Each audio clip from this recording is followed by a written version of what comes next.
भगवतश्चरणारविन्दं वज्राङ्कुशध्वजसरोरुहलाञ्छनाढ्यम् उत्तुङ्गरक्तविलसन्नखचक्रवाल ज्योत्स्नाभिराहतमहद्हृदयान्धकारम् नमो नमस्ते स्पृशभाय सात्वताम् विदूरकाष्ठाय मुहुक्वयोगिनाम् निरस्तसाम्यातिशयेन राधसा स्वधामनि ब्रह्मणि रंस्यते नमः। आदौ श्रीपुरुषोत्तमं पुरहरं श्रीनारदाख्यं मुनिं कृष्णं व्यासगुरुं शुकं तदनु विष्णुस्वामिनं द्राविडं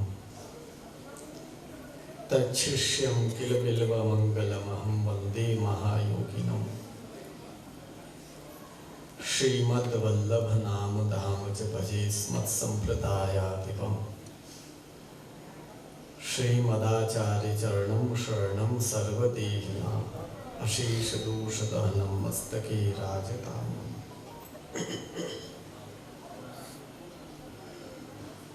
सर्वप्रथम श्री मदन मोहन प्रभु, श्री बालकृष्ण प्रभु ने दंडवत प्रणाम। अखंड भूमंडलाचार्य जगत गुरु श्रीमद वल्लभाचार्य चरण श्री महाप्रभु जी तथैव प्रभु चरण श्री गुसाई जी नाम चरणारविंद।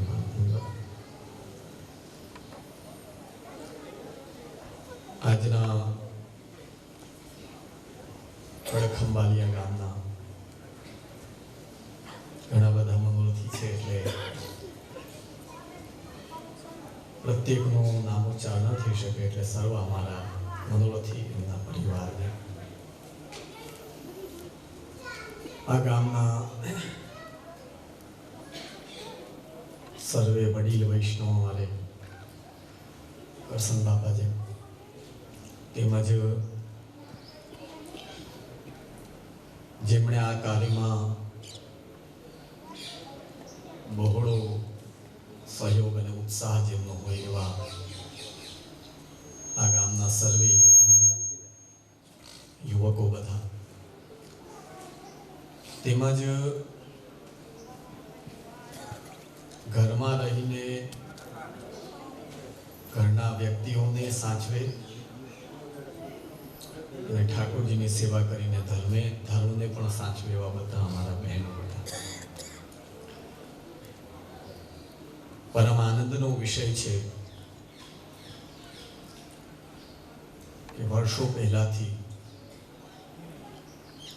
આ ખડખંભાળિયા ગામમાં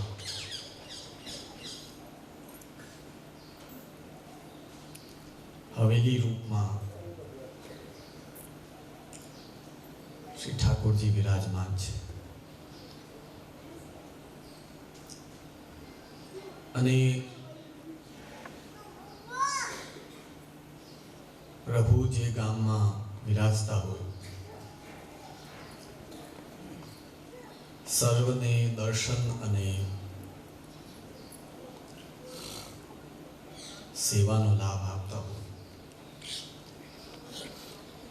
તે ગામ ક્યારે પણ નબળું અને કમજોર ન હોય. એટલે જ અમારું ખડખંભાળિયા ગામ સર્વ કાર્યોમાં ખૂબ જ અગ્રેસર અને આગળ રહે છે. તમે સૌ જાણો છો, જેમ જેમ કલિકાલનો સમય આગળ વધી રહ્યો છે તેમ ધાર્મિક જીવન તો ઠીક, લૌકિક જીવન જીવવું ત્યાંય માથે સમસ્યા આવીને ઊભી રહી ગઈ છે. ચલો આપણે એમ માનીએ, કોઈ વ્યક્તિ એમ કહે કે ચલો મારે ધાર્મિક જીવન નથી જીવવું અથવા હું ધર્મમાં નથી માનતો, પણ અહીં તો ભગવાને એવી સમસ્યા ઊભી કરી છે કોઈ લૌકિકમાં માનતો હોય તો લૌકિકમાં એ શાંતિથી ન રહી શકે એવી સ્થિતિ આ કોરોના અને એના કારણે ઊભી થઈ છે. અને તે કારણે ખૂબ જ કઠિનાઈપૂર્વક ભેગા થવું, કાર્ય કરવું.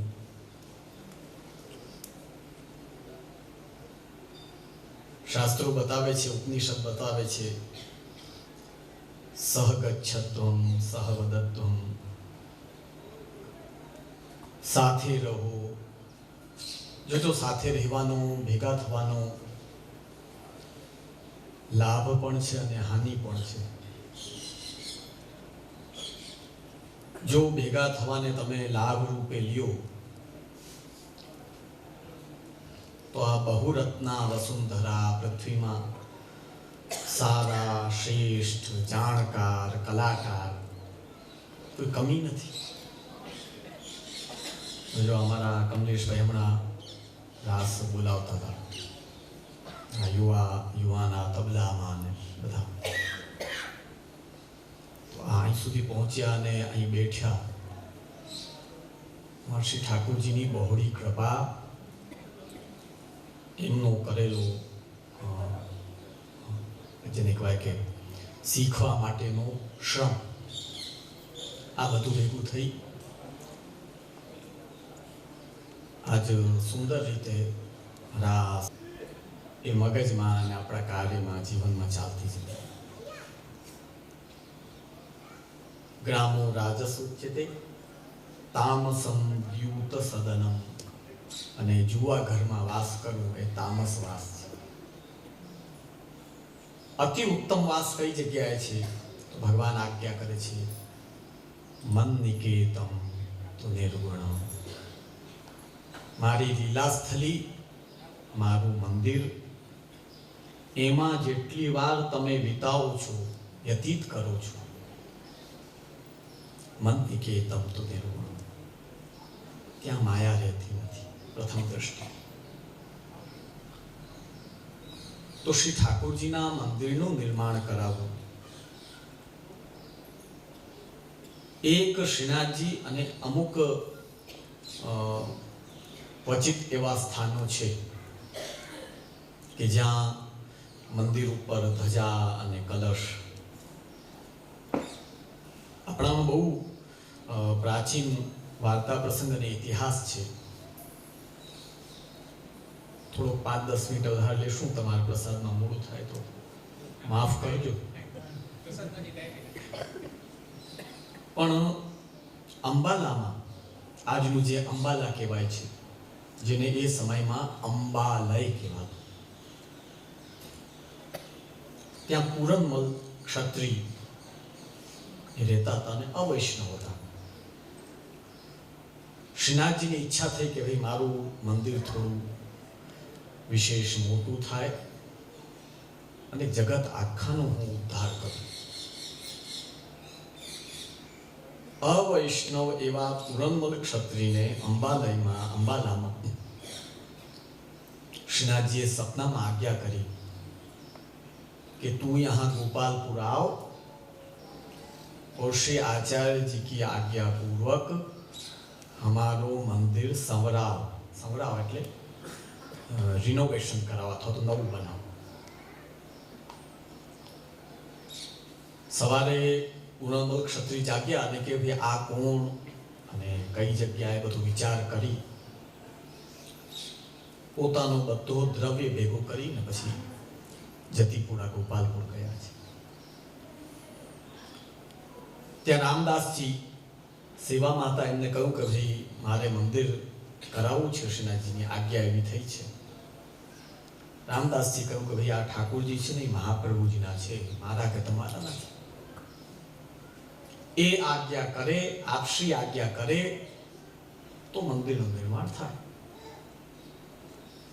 વાર્તા પ્રસંગમાં આવે છે 4 દિવસ પછી આવશે ત્યારે તમે વિનંતી કરજો. 4 દિવસ બાદ શ્રી મહાપ્રભુજી પધાર્યા. પૂરણમલ ક્ષત્રિય દંડવત કરી વિનંતી કરી, મહારાજ મને શરણે લ્યો, અને શ્રીનાથજીની આ પ્રકારની આજ્ઞા છે કે ભાઈ મારું મંદિર પાછું કરાવો વ્યવસ્થિત સુંદર. એ વૈષ્ણવ આ ઇતિહાસથી સમજો. જ્યારે પહેલી વાર શ્રીનાથજી ગિરિરાજજીમાંથી પધાર્યા ત્યારે નળિયાનું મંદિર હતું. નળિયા કહેવાય ને તમારે, હવે તો અહીંયા ગામડાઓમાં કોઈને નળિયા નથી રહ્યા, બધા સ્લેબ બનાવી લીધા છે. પણ નળિયાવાળા ખપ્પર, ત્યાં વ્રજભાષામાં એને ખપ્પર કે મંદિર મેં શ્રીનાથજી તું બેઠા. તો મુદ્દો સમજો કે આર્થિક રીતે તકલીફ આપણે જ ભોગવી રહ્યા છે એવું નથી. આપણા ધણી કે જે આપણે બધું દેવાવાળા છે એ પહેલી વાર છાપરાના મંદિરમાં જ બિરાજ્યા અને આટલા દૂર પોતાને જે પ્રિય ભક્ત હતો કે જેની પાસે દ્રવ્ય ઠાકુરજી માટેનો જ હતો. જોજો વૈષ્ણવો, આપણે બ્રહ્મ સંબંધમાં ઠાકુરજીના ચરણમાં બધું પધરાવીએ છીએ. આપણે વાણીથી બધું બોલીએ છીએ કે જેટલામાં મને મારાપણું લાગે છે પ્રભુ એ બધું આપના ચરણમાં સમર્પિત. પણ એ બધામાં પણ, એ બધું વાણીથી બોલ્યા હોય પણ એ બધામાં પણ ઠાકુરજીને લાયક, લૌકિકને લાયક, ડોક્ટરને લાયક, જાઓ જલાલીને લાયક, આવા બધા વિભાગ એમાં પડ્યા હોય છે. પણ એમાંથી જેમ ચુંબકની આસપાસ સોનાની ખીલી મૂકો, ચાંદીની મૂકો, પ્લાસ્ટિકની મૂકો, લાકડાની મૂકો, લોખંડની મૂકો, એટલે નિયમ છે કે ચુંબક બાજુ ખેંચાઈને આવી જ જાય. ચુંબક એ નથી જોતો કે ભાઈ સોનાની ખેંચું, એમ નથી જોતો, કે ચાંદીની ખેંચું, એમ નથી જોતો. એને એના સ્વભાવને અનુકૂળ જે હોય તેને ખેંચી લે છે. એમ આપણા ઠાકોરજી પણ એવા દયાળુ છે. તમે કેટલા પણ ભાગાભાગી કરો, એમને જો સેવા કરાવી હશે, ક્યાંકથી કોકને પ્રેરણા કરીને વાયા મીડિયા પણ પોતે સેવા કરાવી લેશે. આપની લાયક હશે ને લઈ જ લેવાના છે, એ છોડવાના નથી. નહીં તો છેક અંબાલામાં અવૈષ્ણવ પૂર્ણમલ ક્ષત્રિયને શું કામ આજ્ઞા કરવા પધારે? તો શ્રી મહાપ્રભુજીને વિનંતી કરી, શરણે આવ્યા. હવે જોજો ત્યાં વિશેષતા. મહાપ્રભુજી આજ્ઞા કરી, કારીગર બોલવો, નકશા સિદ્ધ કરાવો. તો કે ભાઈ કેવો, કયું? ત્યારે નકશો સિદ્ધ કરી લાવ્યા. ઉપર ધજા અને કલશ ને બધું. મંદિર કેને કહેવાય એ પ્રકારે જે મર્યાદા માર્ગે મંદિર હોય, ગુંબદ ને કલશ ને ધજા ને બધું કમ્પ્લીટ કરી લાવે. આજે હું આ વાત એટલે કહી રહ્યો છું કે આપણા મંદિર અને અન્ય મંદિરના સ્વરૂપમાં શું ફરક છે એ સમજો. મંદિર મંદિર હોય છે, પણ એના પણ સ્વભાવ હોય છે પોતા પોતા. તો શ્રી મહાપ્રભુજીએ દ્રષ્ટિ કરી અને આજ્ઞા કરી કે ભાઈ ये ધજા કલશ क्यों रखे हैं? हमारे ठाकुर जी को मंदिर नंदराय जी के घर की नाई बनाओ. નંદરાયજી નો જેવો ઘર છે. જોજો, દેવતા રૂપ કૃષ્ણ છે ને, એમને તમે મંત્ર બોલશો, આવાહન કરશો, 5 ધાતુ ત્યાં પધરાવશો, 5 અલગ અલગના હીરાના અને મોતીના બધા કરીને આવાહન કરશો, દેવતા રૂપ વિષ્ણુ આવીને બિરાજશે અને જે ત્યાં પત્ર પુષ્પ કરશે એને ફલ આપશે. પુષ્ટિ માર્ગી ઠાકોરજી ક્યાં બિરાજે છે, કઈ જગ્યાએ સ્થિતિ કરે છે? કે તો તમારો જે ઘર તમે એમના ચરણમાં સમર્પિત કર્યું હોય એ ઘરમાં તમે પ્રેમથી વિનંતી કરશો, મંત્રથી નહીં, પ્રેમથી વિનંતી કરશો, મહારાજ આ એક ખાનું તમને દઈએ છીએ, આમાં કૃપા કરીને બિરાજો. આ એક જ દેવ એવા છે. કહ્યું ને, એકમ શાસ્ત્રમ દેવકી પુત્ર ગીતમ, એકો દેવો દેવકી પુત્ર એવ. એ જે યશોદોત્સંગ લાલિત અને દેવકી નંદન એવા જે સારસ્વત કલ્પમાં પ્રગટ થયા વ્રજમાં શ્રી કૃષ્ણ, એમની આ વિશેષતા છે કે જો ભક્ત પોતાની શક્તિ પ્રમાણે એક ખાનું પણ જો બિરાજવા માટે નક્કી કરે તો આ એવા છે કે એમાં પણ કૃપા કરીને પ્રેમથી મિલે છે. અને જ્યારે રાજપાટમાં બિરાજવું હોય ત્યારે કહે કે ભાઈ હવે નંદરાયજીનું ઘર ઉભો કરો તો હું રાજપાટમાં બેઠું. નકર ક્યાંથી બેસું? तो श्री आचार्य जी आज्ञा करी कि नंदराय जी के घर की नाई सिद्ध करो. पाछो सिद्ध કરી લાવ્યો, જેમ લાવીને નકશો ખોલે એટલે પાછા ધજા કલશ ઉપર. श्री महाप्रभु जी को हमने तुमको कही હતી जो नंदराय जी के घर की नाई बनाओ, क्यों धजा कलश करे? तो नक्शा वाला को महाराज हमने तो घर की नाई बनायो હતો, ये कहां से आ गए हमको मालूम नहीं. ત્યારે આજ્ઞા કરે हमारे सामने बनाओ. એટલે આપણા આચાર્ય ચરણ બિલ્ડિંગ સ્ટ્રક્ચર જાણતા તો ખાલી ઉપદેશ દેવાનું જાણતા એવું નહીં, સ્ટ્રક્ચર કેમ ઉભો કરવો એ આપ જાણતા. આ હમણાં જે શ્રીનાથજીનું મંદિર છે ને, જે નાથદ્વારા તમે જાઓ છો, ઈ મહાપ્રભુજીની ચોથી પાંચમી પેઢી શ્રી હરિરાય મહાપ્રભુ થયા, આપે એનો નકશો બનાવ્યો. તમે બાળકો ખાલી ઉપદેશ તો એમ નહીં, તમે કયો તો સ્ટ્રક્ચર ઊભું કરી દઈએ. તો મહાપ્રભુજીએ સામે બેસાડીને આ જગ્યાએ આ રાખો, આ જગ્યાએ મણિકોઠો, આ જગ્યાએ જો. જેમ નકશો તૈયાર થયો કે હા મહારાજ अब या प्रकार से बनाओ, પાછા ધજા કલશ ઉપર આવી ગયા. ત્યારે શ્રી આચાર્ય ત્યાં આજ્ઞા કરી છે कि बहुतन को शरण लेने हैं, जगत में पूजनो है, सो यहाँ ये धजा कलश वाली देवालय की रीति राखनी. समझो बात, धजा कलश अनेक जीवों ने शरणे लेवा माटे श्रीनाथजी धारण कर्या छे. श्रीनाथजीनी अंदरनी सेवा विधिमां क्यांय पण पूजानो प्रकार के ए आवतो नथी. त्यां तो नंदरायजीना घरमां जेम 8 प्रहरनी सेवा होय ए प्रकार आवे. तो मूल विषय पर आવીએ. જ્યારે કોઈ પણ બાળકની આજ્ઞા પૂર્વક પુષ્ટિ માર્ગીય પ્રકારથી જ્યારે મંદિર સિદ્ધ કરાવો તમે, તો તે નંદરાયજીના ઘરની ભાવનાથી હોય છે. ત્યારે એ જ કૃષ્ણ જ્યારે દેવતા રૂપમાં ક્યાંય બિરાજે અને જે મંદિર હોય છે એ નંદાલયની ભાવનાથી નથી હોતું. પુષ્ટિ માર્ગીય મંદિર અને અન્ય મંદિર ભલે કૃષ્ણ જ હોય બે જગ્યાએ, છતાં પણ એમાં ભેદ એ છે કે પુષ્ટિ માર્ગી મંદિર છે એ નંદાલયની ભાવનાથી છે, અન્ય મંદિર છે એ શાસ્ત્રોક્ત જે એનો પ્રકાર લખેલો હોય તે પ્રકારથી. હવે એમાં પ્રતિષ્ઠયા સાર્વભૌમમ, કોઈ યજમાન બનીને જ્યારે મર્યાદા મંદિરમાં પ્રતિષ્ઠા કરાવે દેવતાની, તો એને સાર્વભૌમ પ્રાપ્ત થાય. સાર્વભૌમ એટલે આજની દ્રષ્ટિએ કોઈ સાર્વભૌમ એટલે કે આખી ભૂમિ ઉપર રાજ હોય એવું તો કોઈ છે, પણ દાખલા તરીકે આવી રીતે કરે તો એને ધંધામાં આમ જેને કહેવાય કે સારી જમાવટ હોય, આ મર્યાદાનો ભાગ. પછી પાછો ગોટાળા કરો તો ડૂકે પણ, જે છે સ્પષ્ટ છે. જેમ જેમ ફુગામાં હવા ભરો તો જેમ ઉપર જાય એમ હવા નીકળી જાય તો પાછું નીચે આવી જાય.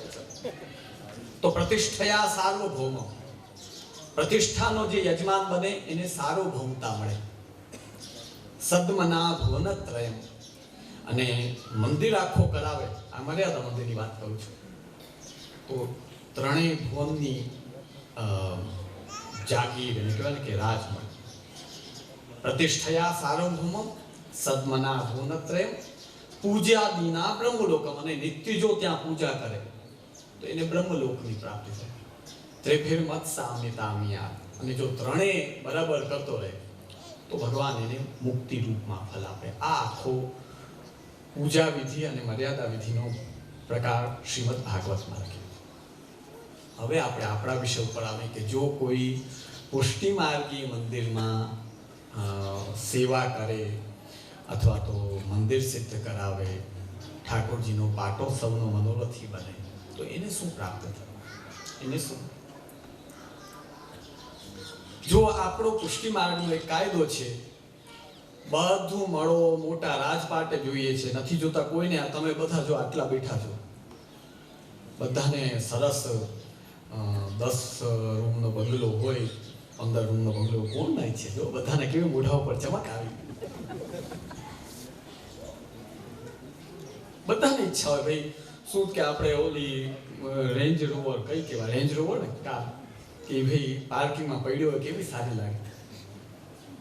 તો કોને ન ગમે? આ બધું જો લૌકિકમાં ખુશી, સ્વાસ્થ્ય, પૈસો, પ્રતિષ્ઠા, બધા આપણને સલામ ભરે, આ બધા ઈચ્છતા હોય, કોઈને ન હોય એવું નથી.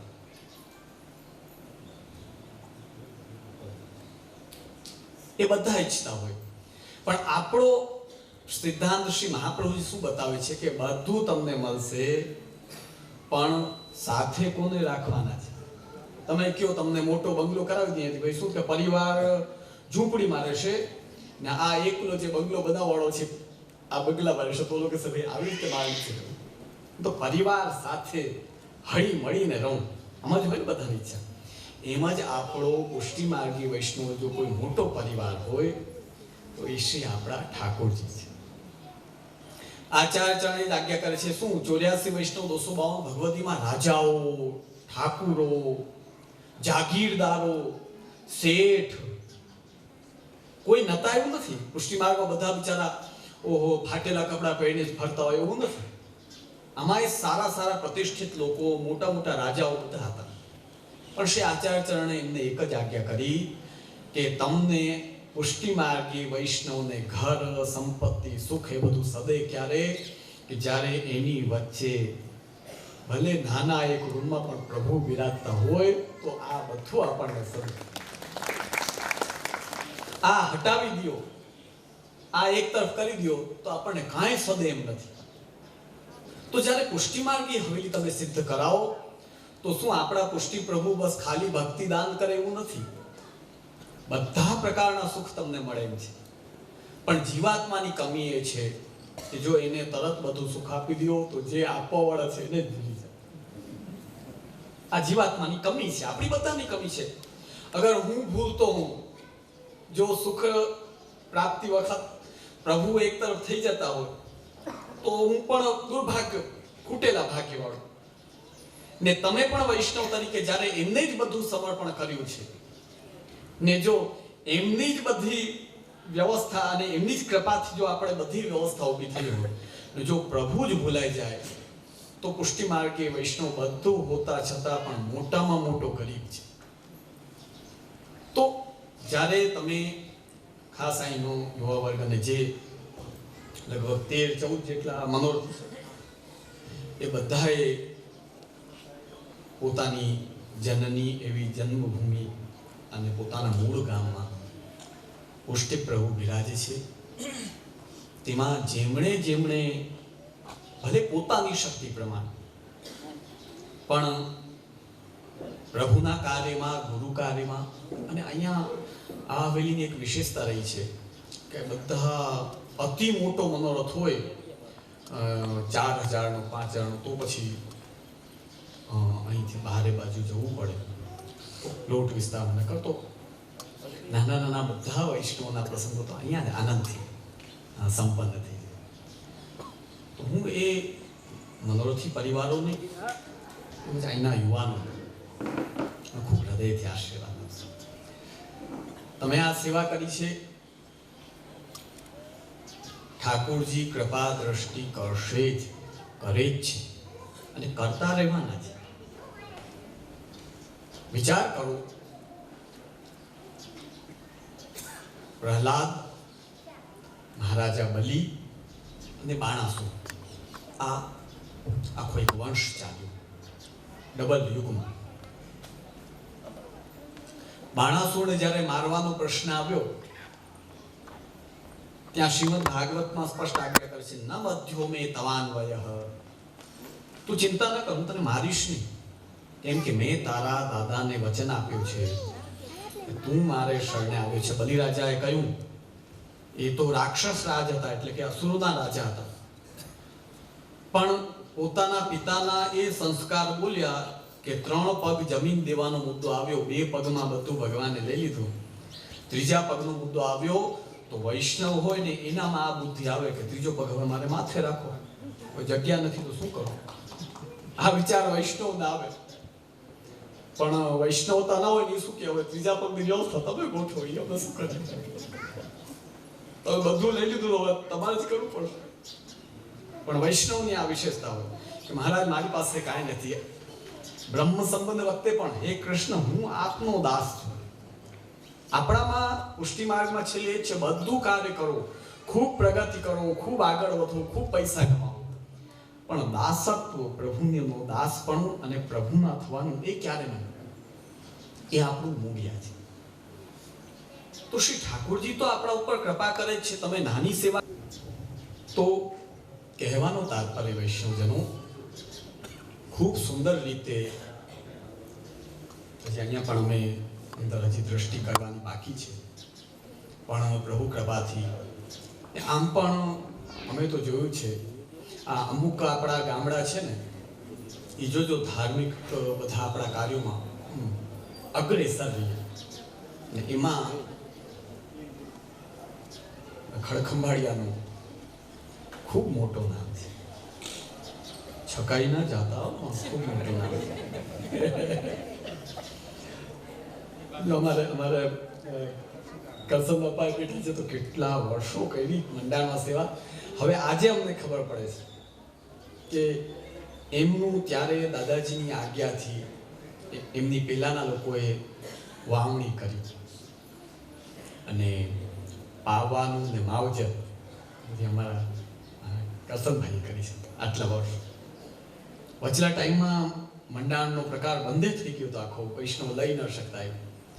પછી ધીમે ધીમે કરી પણ વર્ષો સુધી આજે કેવી પણ પરિસ્થિતિ, ક્યારેક મર્યાદિત વૈષ્ણવ હોય ન હોય, ક્યારેક ઉતારાની વ્યવસ્થા હોય ન હોય, પણ બધી પરિસ્થિતિમાં ક્યારેય પણ નબળું નથી પડવા દીધું એ સંસ્થા. તો 30 વર્ષ સંભાળ્યું. તો આ આટલી એક ભાવના એ શ્રી ઠાકોરજીની કૃપા, ગુરુ કૃપા અને પોતાનો દ્રઢ વિશ્વાસ જ્યારે હોય સ્વસંપ્રદાય પર ત્યારે નભે છે. તો આ કાર્યમાં પણ જેટલા અમારા વૈષ્ણવો બધા અહીંયા, કેમ બધાનો નામોચ્ચાર તો હમણાં થઈ શકે એમ નથી, પણ બધા વૈષ્ણવોએ જે વૈષ્ણવોએ આમાં સહયોગ આપ્યો છે એ બધાને હૃદયથી અમે ખૂબ ધન્યવાદ આપીએ છીએ. એ બધાને અમે ખૂબ ખૂબ આશીર્વાદ, ધન્યવાદ આપીએ છીએ. અને પ્રભુ કૃપાથી શ્રી ઠાકોરજી ખૂબ સુખ સંપત્તિ બધું પ્રદાન કરે, પણ તમે ભૂલો નહીં. બસ એ મૂળિયા છે આપણે. મહાપ્રભુજીએ પણ જ્યારે આપને સંન્યાસ લેવો હતો એની પહેલા કાશીમાં પધાર્યા અને બે પુત્રોને શ્રી ગોપીનાથજી અને ગોસાઈજીને સામાન્ય ભાષામાં કોઈ કહે કે ભાઈ મહાપ્રભુજીએ વિલ શું લખ્યું, તો મહાપ્રભુજીએ આપના બે પુત્રોને બિરાજાવીને એક જ વાત કરી, યદા બહિર્મુખાહ યુયમ ભવિષ્યત કથંચન તદા કાલ પ્રવાહસ્ત. સ્પષ્ટ આજ્ઞા કરી છે. બે પુત્રો પૂછ્યું કે આપ હવે અમને ઉપદેશ રૂપમાં કાંઈક આજ્ઞા કરો, ત્યારે એક જ આજ્ઞા કરી કે જો શ્રી ગોવર્ધનનાથજીથી, જો શ્રી નવનીતલાલજીથી, જો આપણા પુષ્ટિક પ્રભુથી તમે બહિર્મુખ થઈ ગયા તો આ કાળનો પ્રવાહ તમને ખાઈ જશે, કંઈ નહીં. એટલે ઠાકોરજીની સન્મુખતા ક્યારે પણ ચૂકતા નહીં. આ ઉપદેશ વિલ રૂપમાં છેલ્લું મહાપ્રભુજીએ પોતાના બે પુત્રોને, આપના બે પુત્રોને, અમે પણ તમને બધાને એ જ વાત કરશું કે આપણા મૂળિયા જે છે એ શ્રી ઠાકોરજી સાથેના છે, ઠાકોરજી વિનાના નથી. તમે ખૂબ પ્રોગ્રેસ કરો, ખૂબ આગળ વધો, પણ પ્રભુ ન તો ભૂલાવા જોઈએ, ના આપણાથી દૂર થવા જોઈએ. એ જો પ્રભુ આપણી સાથે બિરાજતા રહેશે તો બધું આનંદ જ આનંદ છે. હવે તમે આશ્ચર્ય કરશો, અમને એટલા દુઃખ સાથે આ વાત કહેવી પડે કે હમણાં કોરોના કાળમાં 2020માં જ્યારે આ માર્ચમાં લોકડાઉન પડ્યું, તમને દુઃખ થશે. 42 જેટલા ઠાકોરજી અમારી બાલમંડળીમાં પધાર્યા. મારો એક નિયમ, હું આમ બહુ વૈષ્ણવોને ડારા ઓછા ખીજાવું છું, સાચી વાત કહું પણ ખીજાવું છું. પણ અનેક એવા એમના પરિવારજનો જ્યારે કહેતા કે ભાઈ બાપા કરતા સેવા, હવે અમારાથી થાય નથી, એટલે આ પધરાવો ઠાકોર.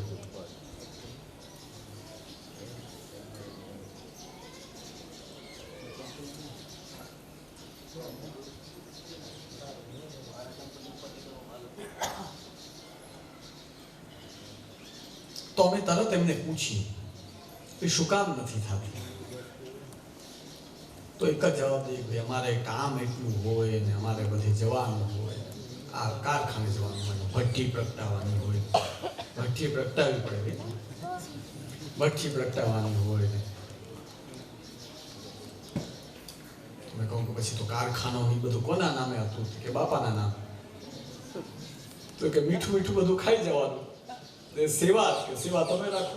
એટલે આવું ચાલે કે એ ધણી આટલા વર્ષ બેઠા ને એટલે તો લાડવા ખાઈ રહ્યા છે, આનંદ કરી રહ્યા છે. જેના કારણે આપણને બધું કૃપારૂપમાં મળ્યું એને જ પાછા મૂકી દેવાનું.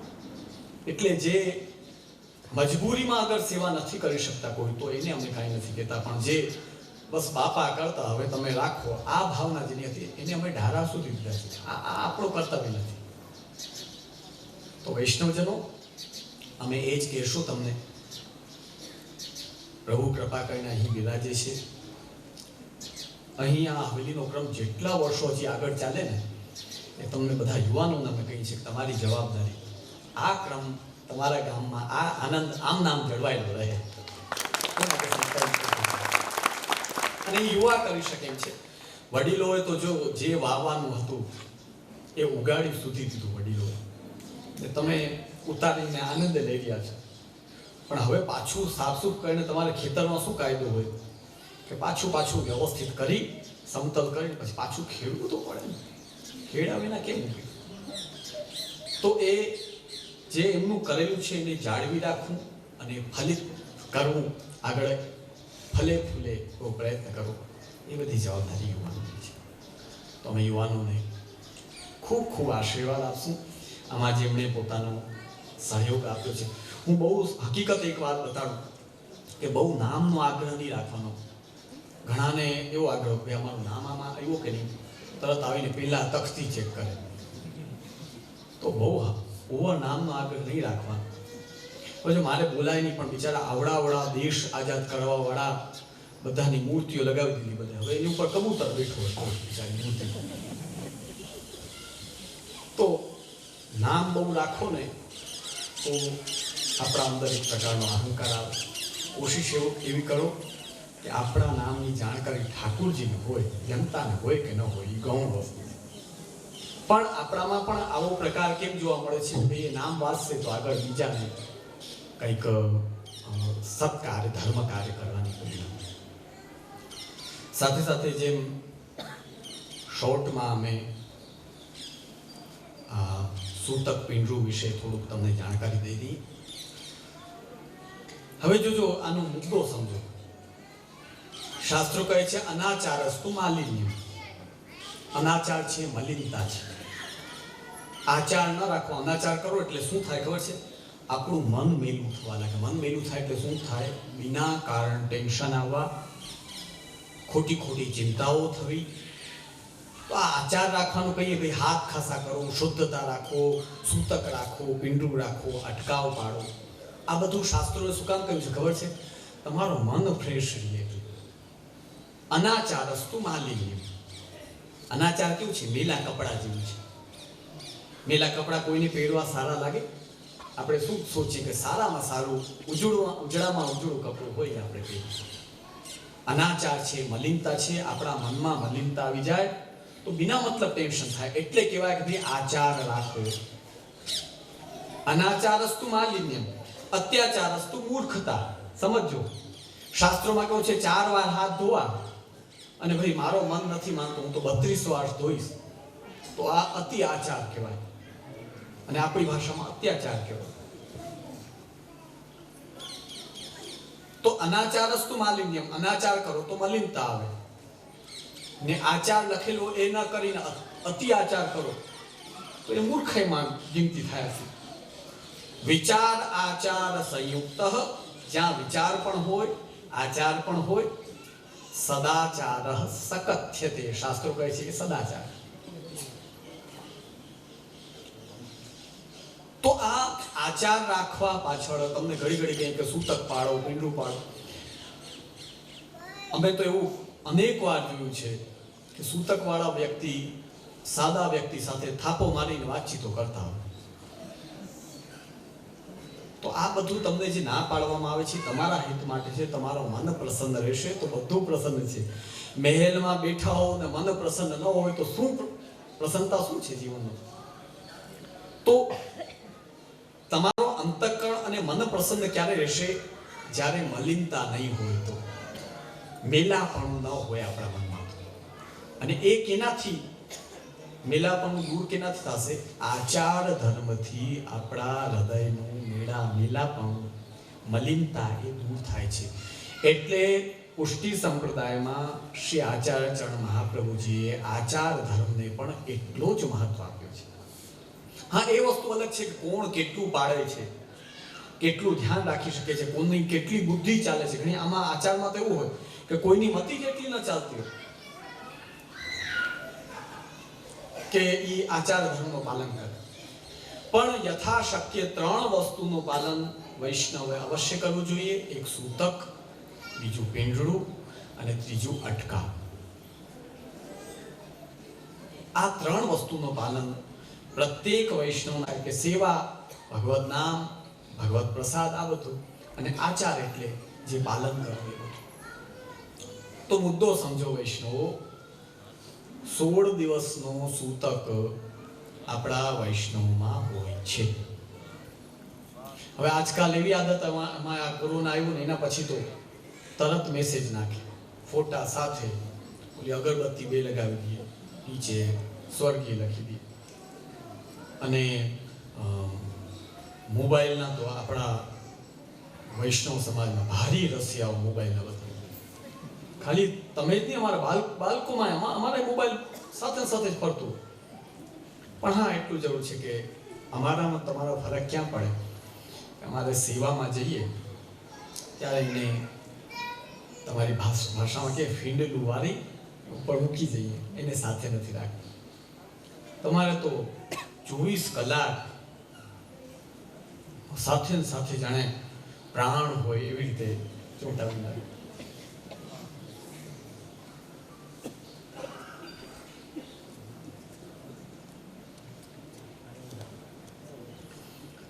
તો 16 દિવસનો સૂતક પ્રત્યેક ઘરમાં હોવો જોઈએ. કોશિશ એવી રાખો કે બધાને તરત જાણ કરી દે એવું ન કરો. આપણે સેવા ન કરી શકતા ત્યાં એવા વ્યક્તિને સામેથી જાણ કરીને એની સેવા નહીં છોડો. એનો અપરાધ આપણને પણ લાગે છે. જો વ્યવહાર તો હવે જો આ કોરોના કાળ આવ્યો, બધાએ ઉઠમણા ને બેસણા ને બધા કેવા બંધ કરી દીધા હતા. જાન હે તો જહાન હે, બધું બંધ કરી દીધું. હવે કદાચ સેવા માટે કોઈ વૈષ્ણવ સાંભળ્યું નહીં ને ના આવી શક્યું તો એમાં ખોટું ન લગાડે. હા, કંઈ ન કરતો હોય, સેવા એ ન કરતો હોય, માત્ર ધંધો વ્યાપારને રોજિંદુ જીવન જીતો હોય, એને તમે જાણકારી આપો. પણ જો બિચારા કોકની સેવા બચતી હોય, એ સેવા કરી શકતો હોય, તો કોશિશ એવી રાખો કે આપણે સેવા નથી કરતા તો એને તો કરવા દે. હવે એના પછીનો મુદ્દો બધાને સમજાય એવી રીતે ભાષામાં બતાવું છું. જે વૈષ્ણવ અગર સૂતક લેતો નથી તો એણે 16મા દિવસે સાંજે જમ્યા વિના જે પહોંચી ગયો હોય તેનું નામ સાંભળીને આખી રાત પાળી પછી 17મા દિવસે સ્નાન કરીને સેવા કરી શકે. એને વ્રત કરવાની જરૂર પડતી નથી. વ્રત કોને કરવું પડે? કે જ્યારે આપણે સૂતકની અવસ્થામાં પેટમાં અન્ન નાખ્યું હોય એવા વ્યક્તિને વ્રત લાગવું પડે છે. જેણે અન્નનો દાણો પણ સૂતકના ટાઈમમાં નાખ્યો નથી તેણે બીજા દિવસે પછી વ્રત કરવાની જરૂર ન પડે. સ્નાન કરી કંઠી બદલાવી સેવા શ્રી ઠાકોરજીની સેવામાં નાહી શકે. આ સૂતકની વ્યવસ્થા. સૂતક પાળવું કોને કહેવાય? દાખલા તરીકે તમે રસોડાને અડ્યા હો તો 16મે દિવસે રાતના સાદામાં પણ જમવાનું હોતું નથી. તે દિવસે સાંજે ફલાહાર લઈને પછી બધા જ વાસણ કોરા કરી ને ઊંધા વારી દેવાના. ટાંકામાંથી અમુક ટકા જલ કાઢી દેવાનું. ફ્લેટમાં રહેતા હોય એ મજબૂર છે, એને અમે આજ્ઞા નથી કરી રહ્યા, પણ જે સ્વતંત્ર રહેતા હોય પછી બીજે દિવસે સવારે મશીન ચાલુ કરી નવું જલ ભરીને પછી સ્નાન કરી તમે નિવૃત્ત થઈ જાઓ. જે વાસણ ઊંધા વાર્યા હોય એના ઉપર જલ કરી દો અને વ્યવહાર ચાલુ કરી દો. સૂતક દરમિયાન ભગવદ મંદિરમાં સૂત કી બારી હોય તો ત્યાંથી દર્શન થાય છે. બાકી કોઈ અન્ય દેવી દેવતાઓના મંદિરમાં સૂતક દરમિયાન જવાતું નથી. ઘરે પણ દીવાબત્તી કરી શકાતા નથી, જે લોકો કરતા હોય ન કરતા હોય પ્રશ્ન. કોઈ સપ્તાહમાં અગર તમારે વ્યવહાર માટે જવું હોય તો મંડપની બારેના ભાગમાં ખુરશી ઢાળી અથવા તો રૂમાલ બિછાવી તમે બેસીને સપ્તાહ સાંભળી શકો છો. પણ અંદર આવીને જો વ્યવહારમાં ભળવા લાગો તો અનેક પ્રકારની આધિ વ્યાધિ ઉપાધિ આવે છે. કારણ કે તમે માનો કે ન માનો પણ સામે જે બેઠા છે એ દેવતા રૂપમાં હોય, શ્રીમદ ભાગવત રૂપમાં હોય, એમની જ આજ્ઞાથી આપણે આ પાડીએ છીએ. ઘણા વૈષ્ણવમાં આવે કે અમારે પિંજરું આવ્યું છે, પિંજરું. પિંજરું તો ઓલા હા સિંહને પકડવાનું પિંજરું હોય. હા, આજનો માનવ પિંજરામાં નિયમ છે નહીં, ધરા રહેવું પડે તો એ બાકી ના રહે. ઓલા નીરવ મોદી એ બધા પાંજરું છોડીને ભાગી ગયા, એ રહ્યા નહીં કોઈ. તો આજ પાંજરામાં રહેવા કોઈ તૈયાર નથી. પણ આને પિંજરું કહેવાય આપણી શાસ્ત્રીય ભાષામાં. માને જનન આ શૌચ, આપણા કુટુંબમાં કોઈને ત્યાં બાલક થયું હોય અને એ શુભ સમાચાર આપણને મળે ત્યારે શ્રાવ્ય પિંડરું કહેવાય. હવે જોજો, ધ્યાન દેજો વૈષ્ણવ, જ્યારે તમે હોસ્પિટલમાં જઈને જો બચ્ચાને ગોદીમાં લઈ લ્યો છો તો તમે એ શ્રાવ્ય પિંડરું વાળા ના રહ્યા, સ્પર્શ પિંડરું વાળા થઈ ગયા. ખાલી તમને ફોનમાં જાણકારી થાય કે ભાઈ ફલાણા ત્યાં બાલક થયું છે ત્યારે શ્રાવ્ય પિંડરું કહેવાય. ઓલો સ્પર્શાત્મક પિંડરું કહેવાય. સ્પર્શાત્મક પિંડરુમાં જે જોડાયેલા હોય એ લોકો મંદિરે ના આવી શકે. શ્રાવ્ય પિંડરું વાળા મંદિરે પણ આવી શકે, પણ ઘી, તેલ, શાકભાજી, ફૂલ આ બધી સેવાને સ્પર્શ કરવું કે લાવવું, પધરાવવું એ કાર્ય ન કરી શકે. પણ દર્શનનો અધિકાર છે, ભેટ, અહીં સુધી કે પલના મનોરથ આદિ પણ કરાવી શકે પિંડરું. પણ જો ઓલો સ્પર્શ પિંડરું હોય તો એ પણ ન થઈ શકે. આ બધી મર્યાદાઓ શાસ્ત્રાનુસાર અમે તમને બતાવી રહ્યા છીએ, કંઈ ઘરની વાત નથી. હવે આ મર્યાદાને લાગુ કરવા વાળા કોઈ વૈષ્ણવ એ જ્યારે હવે જો વચલો ટાઈમ હતો, હમણાં જો બધાને મર્યાદિત પ્રિય લાગે છે, ટાઈમસર સિદ્ધ કરી દે, પ્રભુના રોગ આવી દે ને આપણે પાતળ પડી જાય, કેવી મજા આવે. પણ કોઈ જમાનામાં આજથી લગભગ 15 વર્ષ પહેલા પણ અમને યુવાનો વિનંતી કરતા કે આ બધા અમને કે છેટારીઓ. તો હવે એની લાગુ કરવાની રીત જેવી હોય એવી તમને લાગે. અમે તો જો બાલક છે અમારી પાસે તમે આવો, અમે એક આખી મેંડ જ રાખેલી હોય, ત્યાં તમે આનંદથી બેસો, દંડવત કરો, પૂછવું હોય પૂછો, કંઈ ચિંતા. પણ કોઈ લાગુ એમ કરે કે ભાગો અહીંથી, ખખડાવીને ફટકારીને કહે, એ વ્યક્તિનો વિષય છે. બાકી આચાર ધર્મ બતાવી રહ્યો છે, ધર્મ તે લાગુ કેમ કરી રહ્યો છે, બતાવી કેવી રીતે રહ્યો છે, એ ગલતી તો બધાના માથાની બુદ્ધિ અલગ અલગ ચાલે, બધાનો સ્વભાવ અલગ. જો ઋષિઓમાં પણ દુર્વાસા ઋષિ હોય તો મર્યાદીમાં એકાદ બિચારા તેજ વાળા હોય તો હોય, પછી એને થોડાક તો સહન કરવા પડે, પ્રસાદ લેવું થોડા સહન કરી લેવાનું. બાકી આવું ફરક તો તમને સાદા માનવમાં મળશે, તો વૈષ્ણવમાં આવે પછી ધીમે ધીમે શીખ તો થાય, ઠાકોરજી કૃપા કરે, દીનતા આવે, બધું થાય, ન થાય એવું બાકી સ્વભાવ છે. આ સૂતક અને પિંડ્રુની મર્યાદા. અને ત્રીજી અટકાવમાં, જે અટકાવમાં હોય તેને પાણીયાળા ન અડાય, રસોઈને ન અડાય, દીવાબત્તી ન કરાય, કોઈ દેવ મંદિરે કે ત્યાં ન જવાય, અને કપડાના જે કબાટ હોય, હું જો તમને એની વ્યવસ્થાઓ તો બધા ડરે કે ઓહો આ તો અમારે કેમ કરો, અમારે ઘરે કંઈ કે ઘણા અમને કે જે આપ તો આજ્ઞા કરો, આપને ત્યાં તો સેવા કરવા વાળા હોય, અમારે શું કરવું. વાત બધી તમારી સાચી. લૌકિક ઘરમાં આ સમસ્યા વધારે જ આવે. હું માનું છું કે સાવ ના પાડી શકાય એવી સ્થિતિઓ તો કરતા જ હોય છે, પણ પછી સ્નાન દ્વારા પાછી આપણે જે કાંઈ શુદ્ધિ કરવાની હોય એ અવશ્ય કરવી જોઈએ. બાકી જ્યાં પાડી શકાતું હોય ત્યાં અવશ્ય પાડો.